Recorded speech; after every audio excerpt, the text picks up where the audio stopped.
Selamat pagi teman-teman, hari ini saya akan melakukan role play mengenai proses konseling.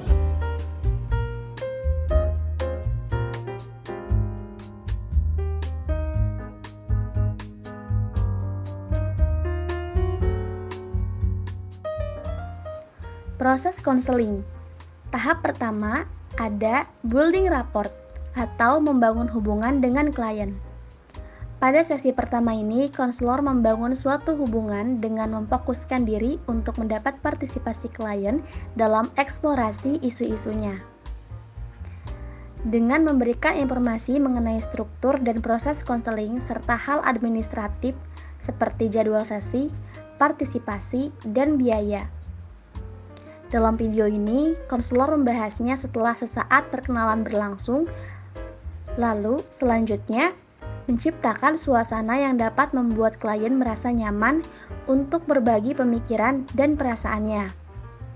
Terlihat dalam video tersebut, konselor berusaha membangun suasana nyaman dengan menanyakan aktivitas apa saja yang akhir-akhir ini klien lakukan.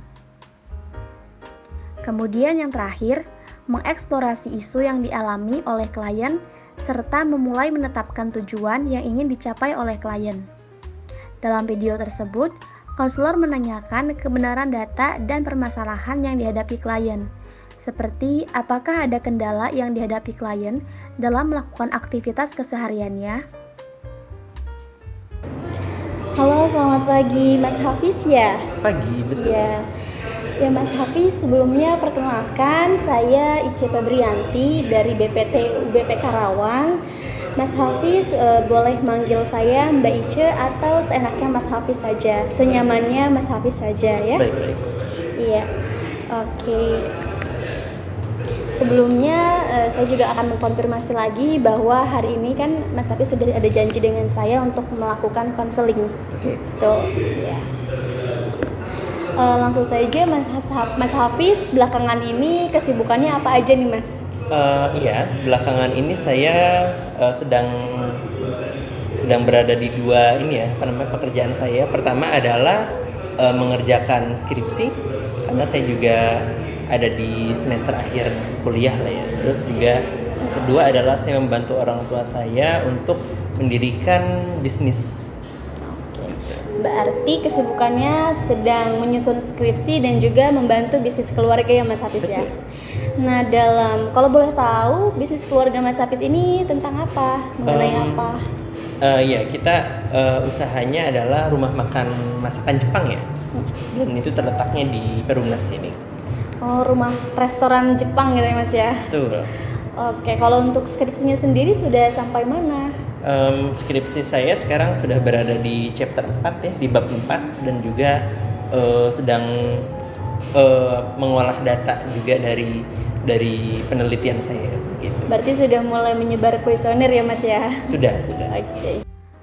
Tahap kedua, proses konseling ialah working, yang merupakan bekerja sama dengan klien. Pada tahap ini, konselor menggunakan beberapa keahlian. Pertama, mengubah persepsi. Klien dapat melihat dari sudut pandang yang berbeda mengenai permasalahan yang dialami, serta konselor menawarkan perspektif yang positif tentang suatu situasi. Dalam video tersebut, klien mengungkapkan bahwa karena aktivitas yang ia lakukan keduanya amat penting, sehingga mengakibatkan kurangnya konsentrasi. Kemudian, konselor mencoba untuk memberikan perspektif yang positif tentang situasi itu dengan memberikan saran untuk mencoba membuat jadwal dari kedua aktivitas tersebut. Selanjutnya, kedua, mengarahkan. Keterampilan mengarahkan, penerimaan dan persuasi berupa tanggapan, menyatakan kembali, konfrontasi, dan interpretasi.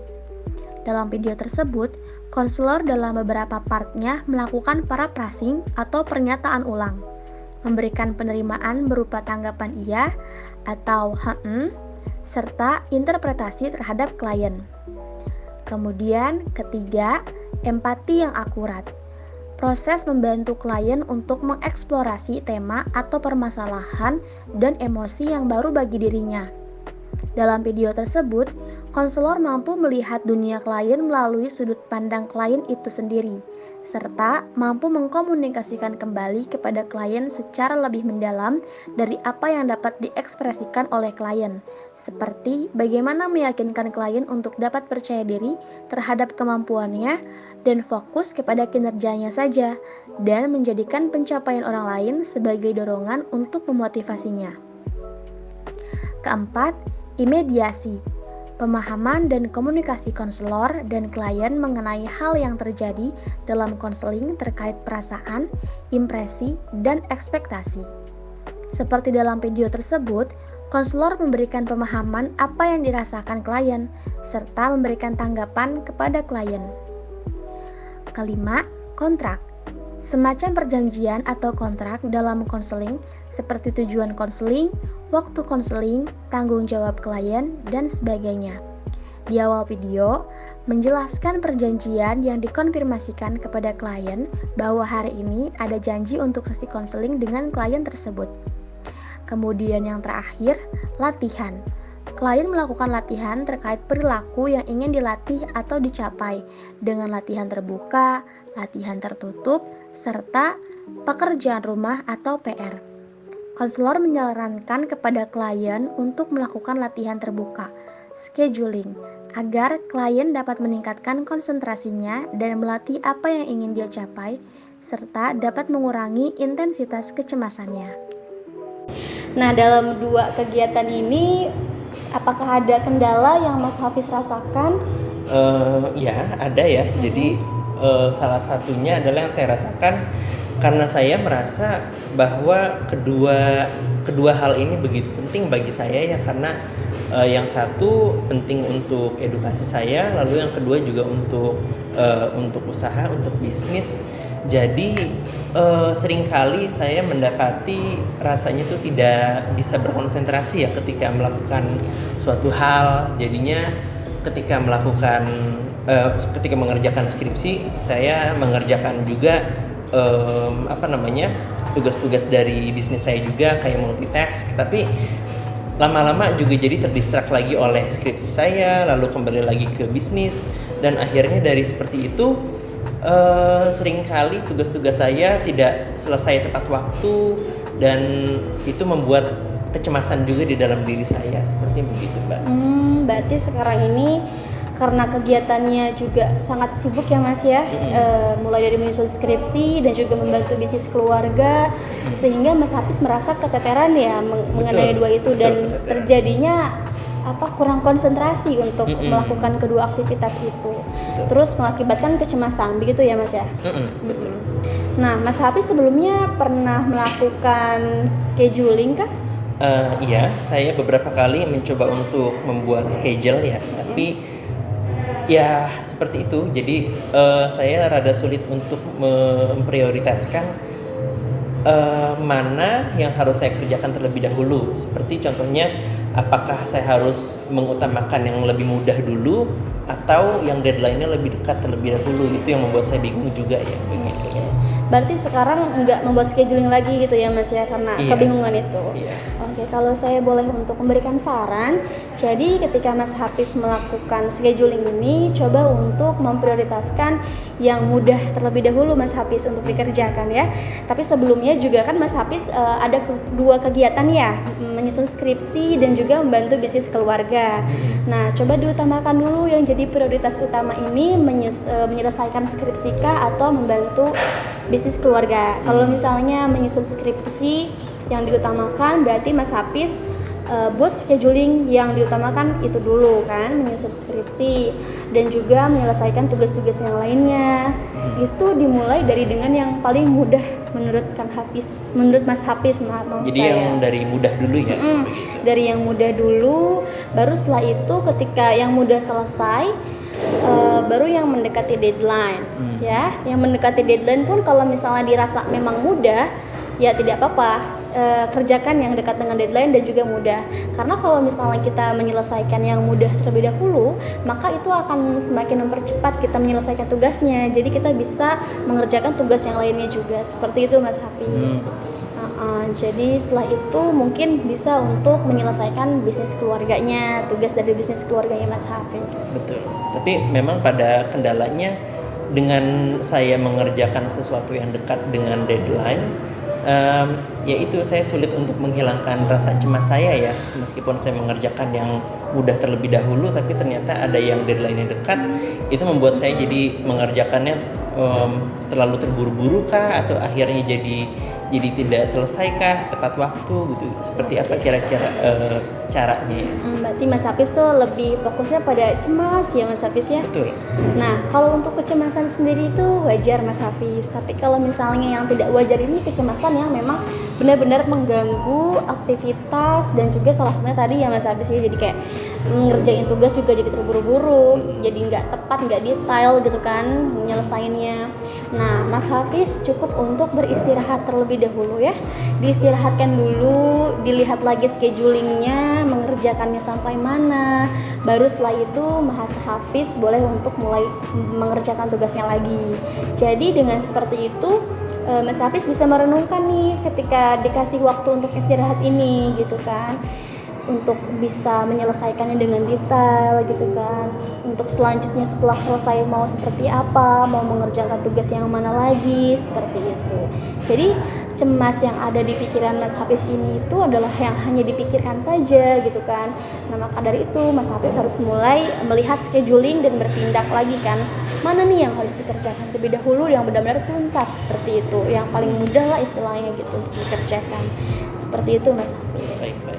Dan buntut dari rasa cemas saya yang saya alami itu juga akhirnya saya merasa bahwa saya seperti tertinggal, Mbak. Seperti melihat teman-teman saya tuh sudah sampai ke bab 5 atau bahkan ada yang sudah mulai sidang gitu. Itu saya jadi akhirnya merasa kayak tertinggal. Apakah itu hanya ada di pikiran saya sajakah, atau memang saya progresnya lambat, atau seperti apa kira-kira? Iya. Pertama memang hal itu mengganggu pikiran Mas Hafiz sehingga merasa cemas, sehingga Mas Hafiz selalu memikirkan itu, akhirnya berlanjut ke perilaku Mas Hafiz menjadi merasa insecure ya. Merasa insecure. Yeah. Jadi kayak agak-agak males-malesan gitu untuk menyelesaikan tugas juga ya. Nah, hal itulah yang diakibatkan Mas Hafiz seperti jadi dari pikiran terlebih dahulu itu mulainya. Terus mulai jadi membandingkan diri dengan teman-teman gitu kan, dengan teman-teman Mas Hafiz.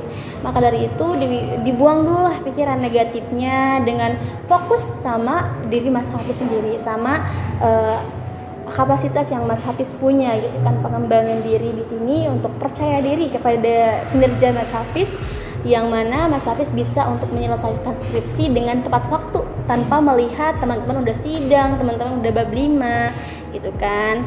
Jadi intinya Mas Hafiz harus fokus sama diri Mas Hafiz sendiri. Kecemasan itu wajar dan bisa kita hilangkan dengan ya kita beristirahat, kita mencoba untuk relax dalam mengerjakan tugasnya, kita fun dengan mengerjakan tugasnya, seperti itu Mas Hafiz. Baik deh, coba. Jadi gimana? Apakah ada sesuatu yang ingin disampaikan lagi sama Mas Hafiz? Kiranya kalau dari kendala saya yang paling besar memang ketiga itu ya. Jadi kalau cara saya untuk menghilangkan ketiga kendala itu secara long term, secara jangka panjang, apakah caranya hanya yang tadi disampaikan atau ada lagi kah kira-kira? Iya. Termination atau terminasi.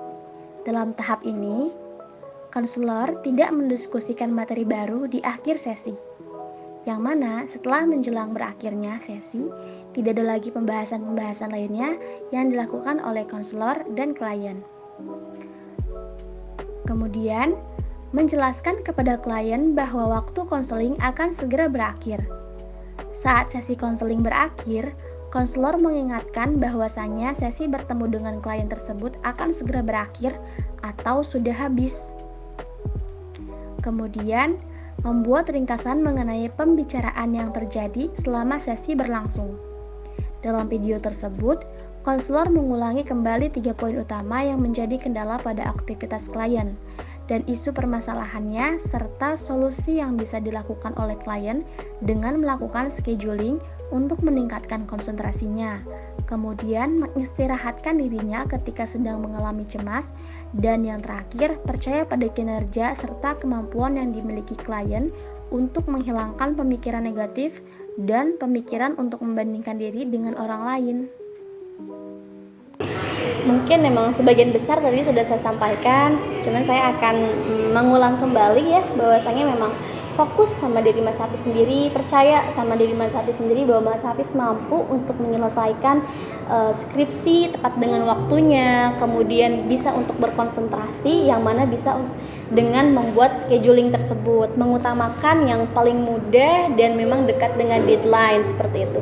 Mas Hafiz nggak perlu bimbang, yang penting Mas Hafiz niat untuk mengerjakannya gitu kan, detail dan juga fun ya Mas Hafiz, jangan lupa. Jadi jangan menganggap tugas kegiatan aktivitas yang Mas Hafiz lakukan ini tidak fun ya, karena itu tidak akan menyenangkan juga gitu di Mas Hafiz lakukannya, jadi rasanya itu akan beban terus. Dan juga dihilangkan pikiran negatifnya Mas Hafiz.